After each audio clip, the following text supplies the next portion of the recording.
Hi all. Now we are moving on to the topic on generation of alternating or sinusoidal voltage. So basically it is using the principle of electromagnetic induction.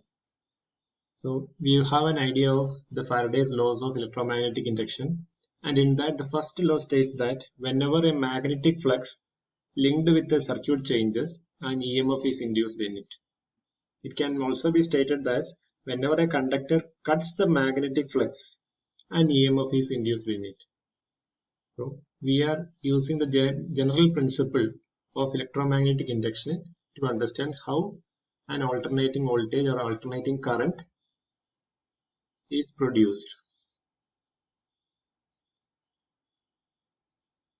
An alternating voltage is produced by rotating a coil within a stationary magnetic field, or it can be by rotating the magnetic field within a stationary coil. So there is always a relative motion between the coil and the magnetic field. First we will see the general parts of a generator. So basically it will be having magnetic field which is produced by strong magnets, north and south poles. It will be producing the magnetic flux in this direction, north to south. It will also have a coil which is rotating in this particular magnetic field. So this is nothing but that particular coil. So now you can see only the number of turns of the coil is only 1. But in general, you will be having number of turns like this.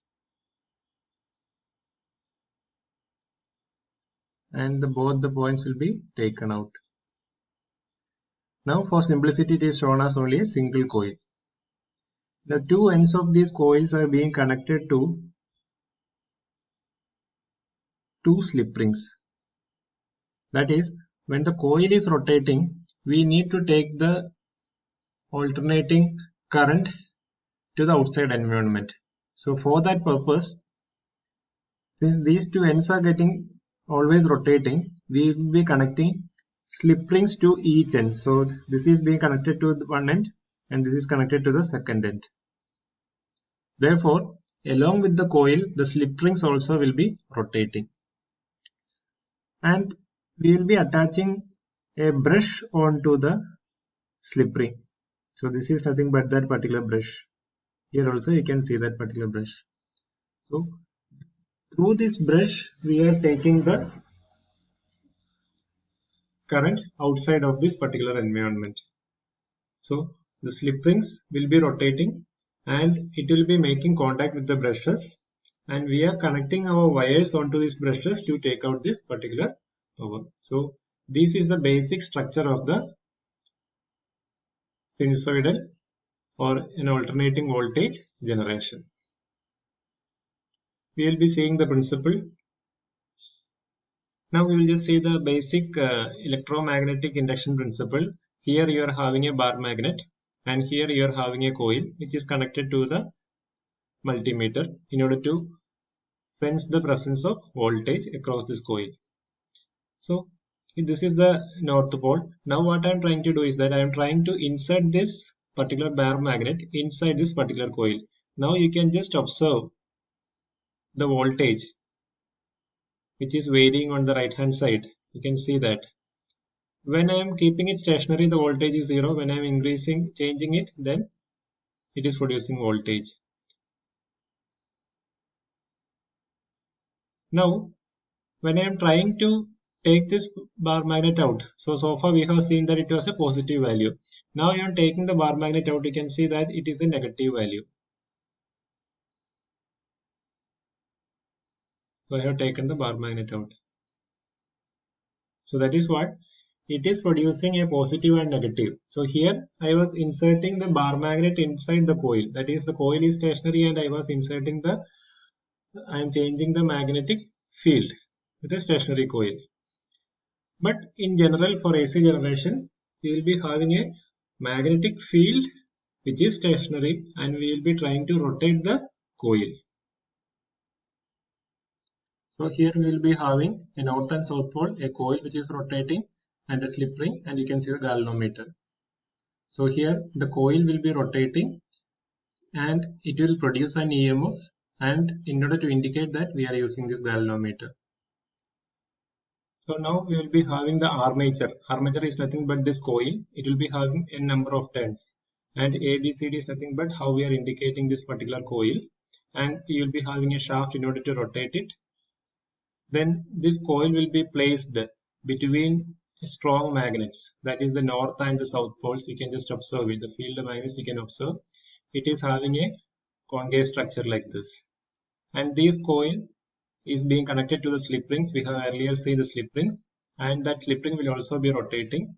And these slip rings are being connected to the two brushes here, B1 and B2. So these brushes are stationary, and through that we are getting the deflection on the galvanometer.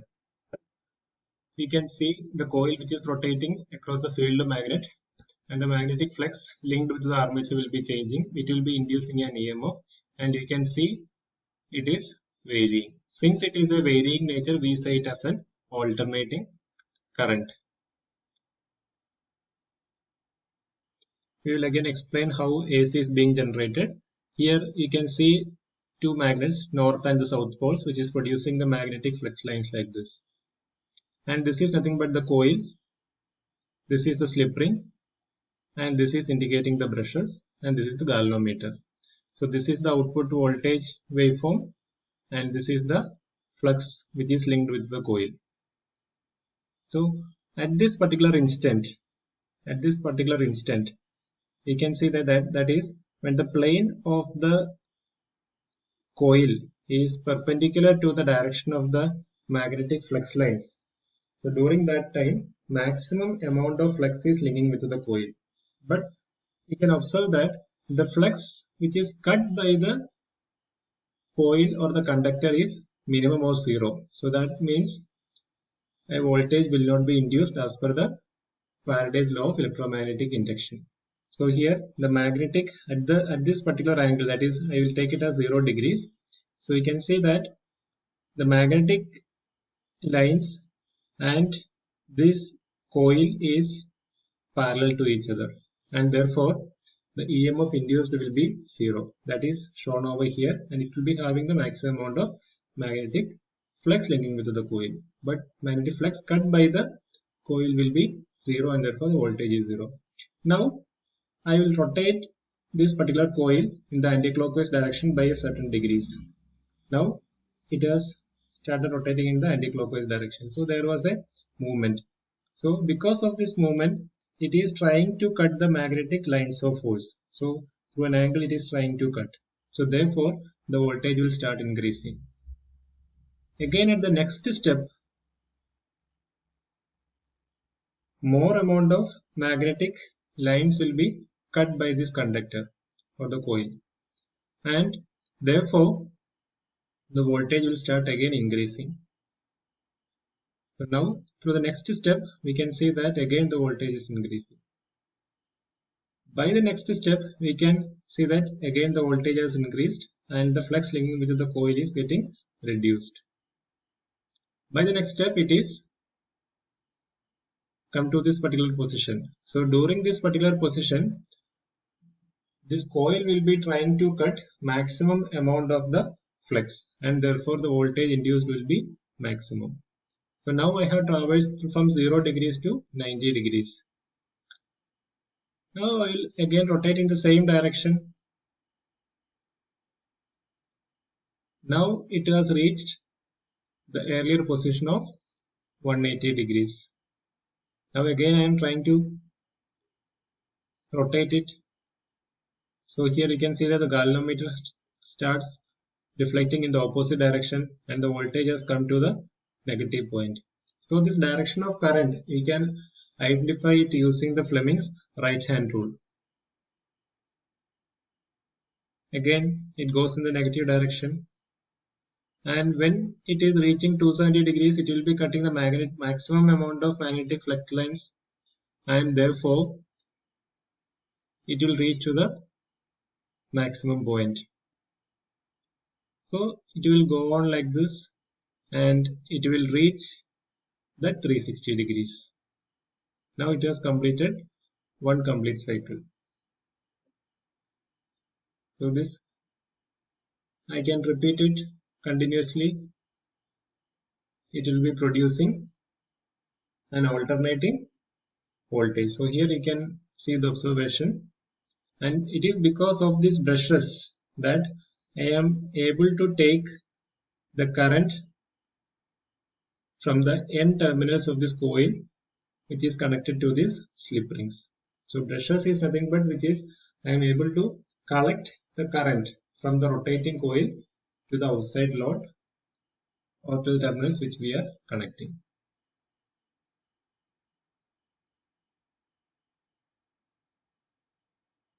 So if I am increasing the speed of operation, we can see what is happening it over here.